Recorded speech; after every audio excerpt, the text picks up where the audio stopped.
नमस्कार। न्यूज 18 बिहार झारखंड के digital platform पे आप सभी दर्शकों का बहुत बहुत स्वागत। मैं राहुल ओझा आपके साथ। बिहार विधानसभा चुनाव 2020 के दौरान केंद्रीय गृह मंत्री अमित शाह ने चुनावी सभा में सम्राट चौधरी को बड़ा आदमी बनाने का वादा किया था। देखिए, अब चूंकि सीएम नीतीश कुमार राज्यसभा जा रहे हैं, डिप्टी सीएम निशांत बन रहे हैं और ऐसे में बीजेपी के पास सीएम की कुर्सी जा रही है, लेकिन बीजेपी का वो चेहरा कौन होगा, इसमें कई नाम जो है वो रेस में है। उसके बारे में एक एक करके हम चर्चा कर लेते हैं। तो देखिए, हम सम्राट चौधरी की बात कर रहे थे तो मुंगेर के तारापुर से विधानसभा चुनाव लड़ रहे सम्राट चौधरी के पक्ष में जब अमित शाह पहुंचे तो उन्होंने लोगों से भाजपा के पक्ष में वोट डालने की अपील की थी। इस दौरान उन्होंने कहा कि आप भरोसा रखिए, सम्राट चौधरी को प्रचंड बहुमत से जिताइए, मोदी जी सम्राट चौधरी को बड़ा आदमी बनाएंगे। तारापुर में सम्राट ने आरजेडी के अरुण कुमार को 45,843 मतों से चुनाव में हरा दिया। यहां पर बीजेपी को 1,22,480 वोट मिले।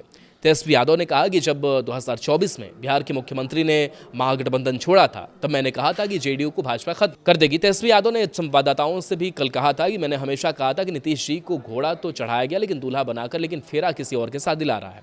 बीजेपी ने नीतीश कुमार को पूरी तरह से हाईशेक कर लिया। हालांकि नीतीश कुमार ने कहा कि वो राज्यसभा सदन में जाना चाहते हैं, जो एक्सपर्ट पोस्ट सामने आया था।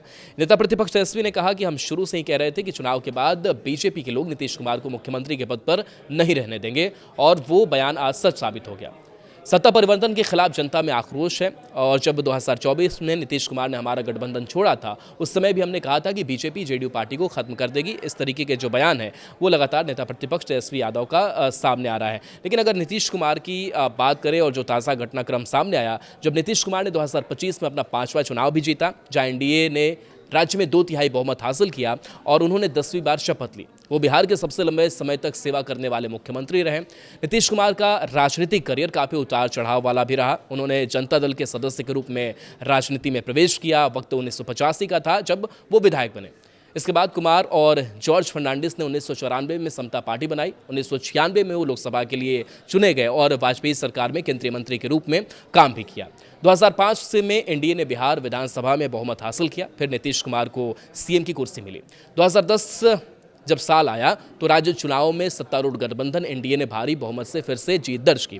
जून 2013 में नीतीश कुमार बीजेपी से अलग हुए और राष्ट्रीय जनता दल और कांग्रेस के साथ गठबंधन किया। 2014 जब आता है तो उनकी जगह जीतन राम मांझी को नियुक्त किया जाता है, लेकिन वो काफ़ी कम दिनों का कार्यकाल था। लेकिन 2015 में वो फिर से पद पर लौटे और उसी वर्ष के बाद में महागठबंधन को जीत दिलाई। 2017 में नीतीश कुमार ने आरजेडी से नाता तोड़ा और एनडीए में वापस लौट आए, जिससे बीजेपी के साथ एक और गठबंधन बना। 2020 जब आता है तो राज्य चुनाव में यही स्थिति बनी रहती है। अगस्त 2022 में नीतीश कुमार ने एनडीए छोड़ दिया और फिर से महागठबंधन में शामिल हो गए। जनवरी 2024 में नीतीश कुमार ने एक बार फिर से महागठबंधन छोड़ा और एनडीए में शामिल हो गए। नीतीश कुमार भारतीय जनता पार्टी के साथ गठबंधन का नेतृत्व करते हुए मुख्यमंत्री बने। इसके बाद उन्होंने 2025 का चुनाव भारी मतों से जीता है और अब राज्यसभा मुख्यमंत्री नीतीश कुमार जा रहे हैं। लेकिन अब सवाल यही है कि बीजेपी के पास अब ये मुख्यमंत्री की कुर्सी जो है वो चली गई है, लेकिन चेहरे को लेकर के अब तक स्थिति बहुत स्पष्ट नहीं हो पाई है। हालांकि कुछ नाम जरूर चर्चा में है और इसमें शामिल है।